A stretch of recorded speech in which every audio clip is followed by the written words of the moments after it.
여러분 영상 잘 봤나요? 거란과 외교 담판에 나선 서인은 고구려의 계승국가는 고려임을 분명히 하면서 거란이 만족할 만한 대안을 제시했어요. 압록강 주변의 영토를 넘겨주면 여진족을 몰아내고 거란에 조공하겠다는 조건이었죠. 서희의 주장은 받아들여졌습니다. 거란이 침공했을 때 고려 조정에서는 평양 땅을 넘겨주고 나라를 보전하자라고 했지만 서희는 협상만으로도 나라를 보전하는 것은 물론 영토까지 획득한 거예요.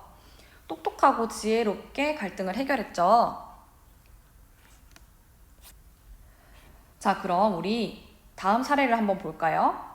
선생님이 읽어보도록 할게요.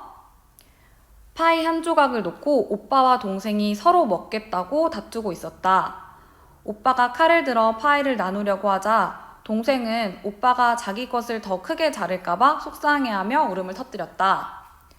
곁에서 이 상황을 지켜보시던 어머니께서 솔로몬의 지혜를 발휘하여 남매에게 제안을 하셨다. 그렇다면 여러분, 여기에서 어머니께서 어떤 제안을 하셨을까요? 어머니는 남매 모두가 억울하지 않을 수 있는 제안을 하십니다. 어머니는 첫 번째 사람이 자르고 두 번째 사람이 먼저 선택하렴이라고 제안을 하세요. 정말 지혜로우신 어머니 같아요.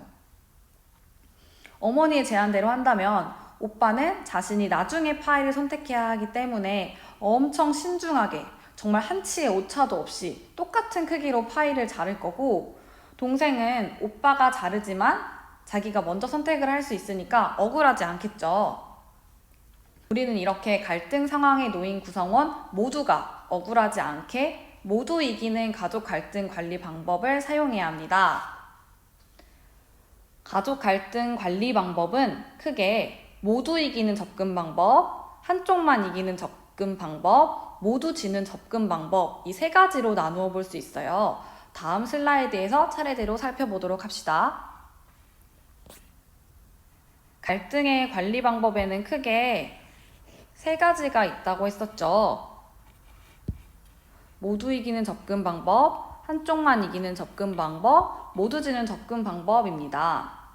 먼저 모두 이기는 접근 방법은 문제 해결에 창의성을 발휘하여 양측 당사자들의 요구를 동시에 충족시키는 방법으로 가장 이상적인 갈등 접근 방법이에요. 이전 슬라이드 사례에서도 봤듯이 갈등 상황의 당사자, 가족 구성원 모두 억울하지 않도록 갈등을 관리하는 방법이에요. 두 번째, 한쪽만 이기는 접근 방법은 경쟁 상태에 있는 한쪽이 이기면 상대방은 지게 되는 방법이고, 경쟁심을 유발해서 창의력과 응집력을 강화시킬 때 사용하는 갈등 관리 방법입니다. 마지막 모두 지는 접근 방법은 이름만 들어도 알 수 있듯이 갈등 상황의 당사자 모두 불만족하게 되는 갈등 관리 방법인데요. 갈등 관계에 있는 양측 당사자가 모두 손해를 보게 되고 서로의 감정과 관계가 악화되기 때문에 가장 비효율적인 접근 방법이라고 할 수 있겠습니다. 갈등은 서로 사랑하는 사이에서도 일어날 수 있어요. 갈등을 해결하는 과정에서 자신만의 주장을 내세우거나 상대방에게 상처를 주어서 불쾌한 감정을 갖지 않도록 해야 합니다. 갈등에 접근하는 자세나 방법을 잘 익혀서 가족의 갈등을 해소하고 갈등이 발생할 때 긍정적인 면을 유도하도록 해야 돼요. 또 가족 갈등 해결 과정에서 양측 당사자 모두에게 이익이 될 수 있고 모두 받아들일 수 있도록 해결하는 자세가 또 그런 지혜가 필요합니다. 그렇다면 가족 갈등을 예방하기 위한 우리의 노력에는 어떤 것들이 있을까요? 이 내용은 가족 갈등의 해결 방안과 비슷해요. 가족 갈등 예방을 위한 노력은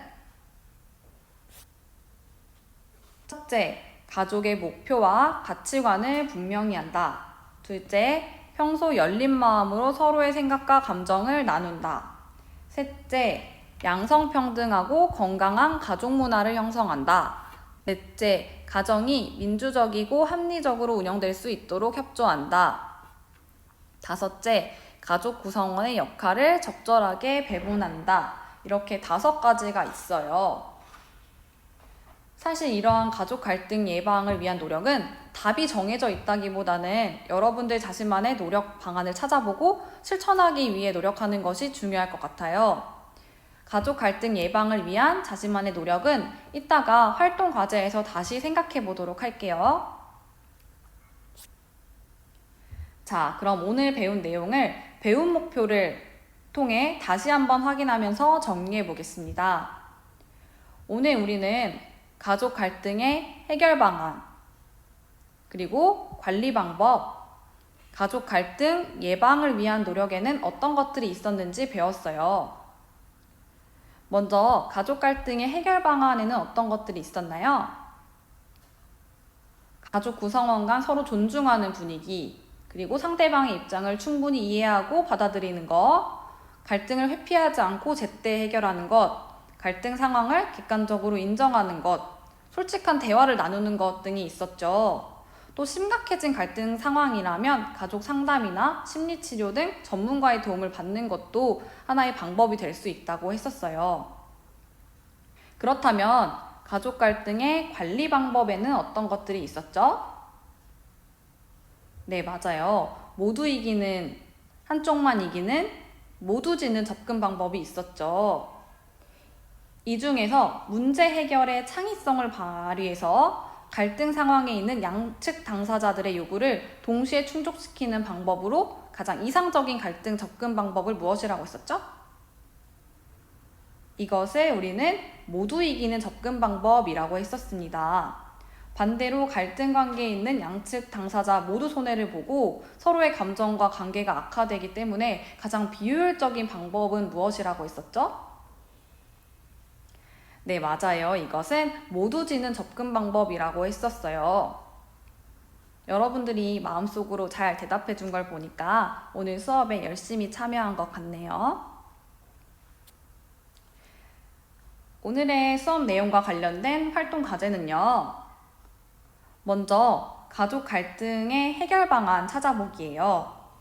선생님이 신문 기사를 인용해서 사례를 제시할 거고 그 상황, 그 사례에 해당하는 가족 갈등을 해결하기 위해 어떠한 노력이 필요한지 적어보는 활동을 할 건데 이 노력을 가족 구성원 개개인의 노력과 사회적 도움으로 나누어 찾아보도록 할 거예요.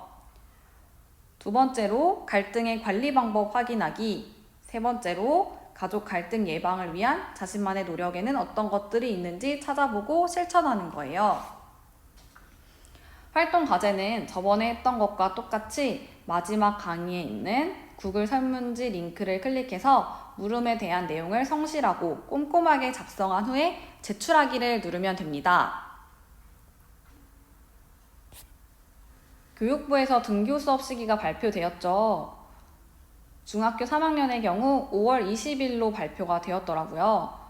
5월 20일엔 꼭 만날 수 있길 기대하며 건강하게 잘 지내고 있다가 5월 12일 화요일 다음 강의에서 만나요. 안녕!